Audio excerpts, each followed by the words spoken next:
आंनि चेनेल नायगिरि बयनिसिमबो गाहाम हामग्लायनाय बावहरनाय जाबाय रायजो राजाफोरनिसिम।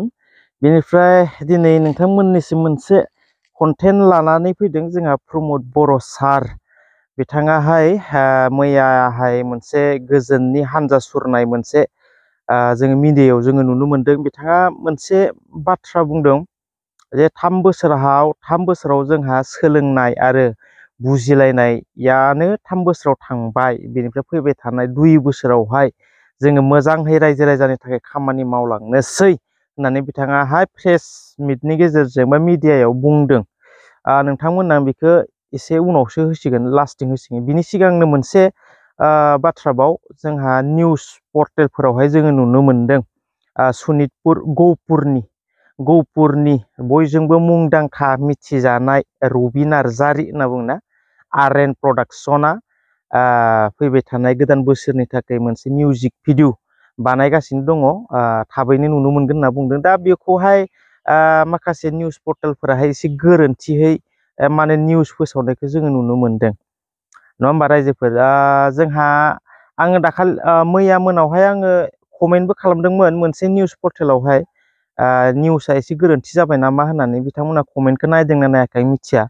बिनिफ्राय बिथांमोना कमेन्ट नायना नाया आं मिथिया। किसुमान मानसिफ्रा पाब्लिकफोराहाय कमेन्टआवबो माखासे कमप्लेन, माखासे गोरोन्थिफोरखौहाय दिन्थिहरो। बिनिखायनो कमेन्टखौबो नायथाराबाबो एसे गोरोन्थि जायो होनना सानो। कमेन्टफोरखौबो नायनांगौ जायो। बिनिफ्राय आं नोंथांमोननो माबायाव होना होग्रोनि दै, स्क्रिनाव होना होनि। नोंथांमोना मोजाङै टाइटेल लिरनाय, बेनिफ्राय आरो बुंनाय, आरो बै आर.एन. प्रडाक्शननि बुंनाय आरो निउस पर्टेलनि बुंनाय, बेखौ नोंथांमोना नायना लाग्रोबानो जाबाय। गहपुर हालामनिफ्राय आर.बि. प्रडाक्शनजों दिहुनजानाय हेपि निउ इयार मुंनि एलबामखौ बावैसो साननि उनावनो नुनो मोनसिगोन। फैगौ गोदान बोसोरनि सिगां रिलिज होनो गोनां आर.बि. प्रडाक्शनजों दिहुनजानाय हेपि निउ इयार एलबामाव फाव खालामदों फारियै रबि नार्जारि, लीना बसुमतारी, नेरसोन बसुमतारी, दिनेश रामसियारि, ईशा नार्जारि आरो आर्लिन बसुमतारी मोना। जोबोर गोजोननाय मोनदों आर.एन. प्रडाक्शनाव फैनो मोननानै। जोङो नैबे एलबामखौ बानायदों। साननैसोनि उनावनो जोङो आर.एन. प्रडाक्शननि रबि नार्जारि अफिसियेल इउटुब चेनेलाव नुनो मोनगोन रायजोफ्रा। दा नोंथांमोना नायनानै जोंखौ गोजोननाय जासिहरगोन। एक्सुवेलि गासिबो निउस पर्टेलाहाय गोरोन्थि खालामा, आं बेखौ बुंग्रोनाय थाखाबाय। आङो जि निउसखौ फल' खालामो, जि निउस रादाबखौहाय आङो बे रादाबनिफ्राय आं नायनानै मोजां मोनो, बे निउस पर्टेलाहाय गोरोन्थिखौ खालामा नङा, खालामदों आंनि नोजोराव। आं खनथाम खनब्रैहालागै रिपिट नायदों आंनियासो गोरोन्थि जादों नामा होननानै। खिन्थु लिरनायाव बिथांमोना लिरबाय आर.बि. प्रडाक्शनजों दिहुनजानाय होननानै। बेनिफ्राय बुंनायावबो बुंबाय बिथांमोना आर.बि. प्रडाक्शन, नाथायब्ला आंनि मथेब्ला आर.बि. प्रडाक्शन नङा, आर.एन. प्रडाक्शन, नङा होमबा? दा आर.बि. प्रडाक्शन होननाय लोगो लोगोनो जोंहा अलरेडि आर.बि. प्रडाक्शन दंखायो, नङा होमबा? मोनसेल' नङा, गोबां आर.बि. प्रडाक्शन दङ। आर.बि. फिल्म प्रडाक्शन, जोंहा रिया ब्रह्म मेडाम मोननि मोनसे गिदिर मोनसे प्रडाक्शन चेनेल दङ, नङा होमबा? बेनिफ्राय दा आर.बि. प्रडाक्शन होननाय लोगो लोगोनो आर.एन. प्रडाक्शनखौ आर.बि. प्रडाक्शन होननाय लोगो लोगोनो बेयाव गोबां गिदिर गोरोन्थि जादों होननानै आं सानो। दा रायजो राजाफ्रा मा सानो कमेन्ट खालामनो हागोन। बेनिफ्राय नोंथांमोना मिथिखाबाय बबे निउस रादाबनि, बबे निउस पर्टेलनि, आं मुंखौबो लाबाय थानो गोसो गैया।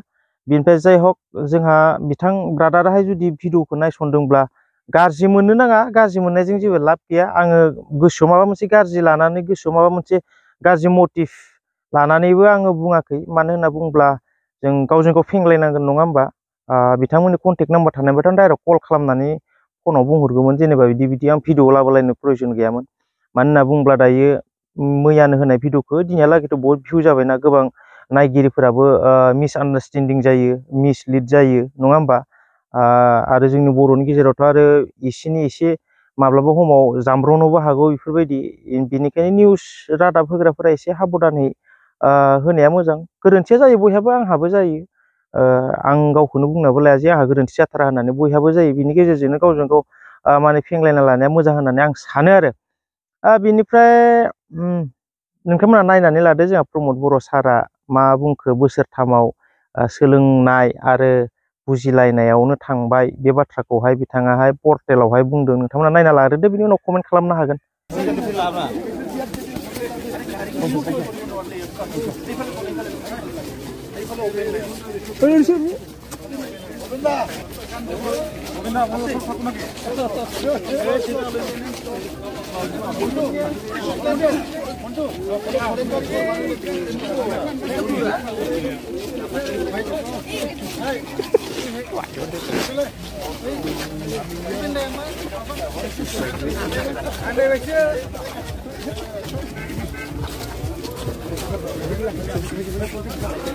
cả con rồi sao lấy chứ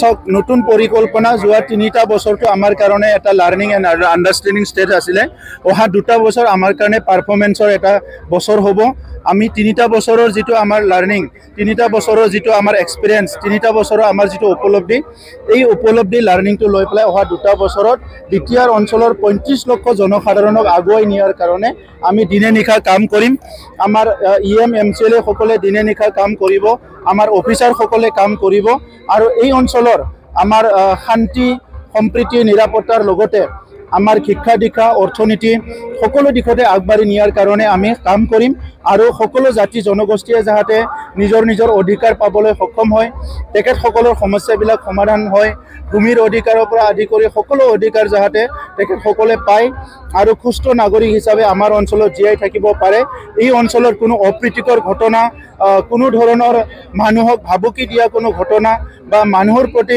কিবা এটা অপ্ৰীতিকৰ হ'ব পাৰে তেনেকা পৰিৱেশবিলাক আমি কোনো কাৰণত প্ৰশ্ৰয় নিদিওঁ এটা ভাল এটা পৰিৱেশ গঢ়াটোৱে আমাৰ লক্ষ্য ৰেলীৰ বিষয়ে চাওক ৰেলীটো আমি এই কাৰণে কৰিছোঁ যে আজি আমাৰ ইয়াত শান্তি আহিছে আৰু ইয়াৰ লগতে আমাৰ এটা হিলিঙৰ দৰকাৰ আছে যেটো হিলিংটো সকলো মানুহকে লাগে যে দীৰ্ঘদিন ধৰি যেটো ভয় সংকাত সকলো জীৱন যাপন কৰিছিলে এই ভয় সংকাটো চিৰদিনৰ কাৰণে দূৰ হোক হিটো আমি বিচাৰিছো ইতিমধ্যে মানুহৰ মাজত বিশ্বাস আহিছে মানুহৰ মাজত কনফিডেন্স আহিছে সকলোৱে এতিয়া উৎফুল্লিত হৈছে আৰু হাঁহি মুখেৰে বিটিআৰত সকলোৱে জীয়াই আছে এই এটা পৰিৱেশ আমি সকলোৱে পাবলৈ সক্ষম হৈছো আৰু দেখিবলৈ পাইছো দুৰ্গা পূজা খুব ভালকে হৈছে লক্ষ্মী পূজা খুব ভালকে হৈছে সকলো ৰীতি নীতি সংস্কৃতি আগৰ নিচিনাকে পুনৰ প্ৰচলন আৰম্ভ হৈছে সকলো মানুহ ওলাই আহিছে আজি বজাৰ সমাৰোহৰ পৰা আদি কৰি বিভিন্ন কাৰ্যসূচী প্ৰগ্ৰামবিলাকত ওলাই আহিছে এই যে ভাল এটা পৰিৱেশ স্বাভাৱিক পৰিৱেশ আহিছে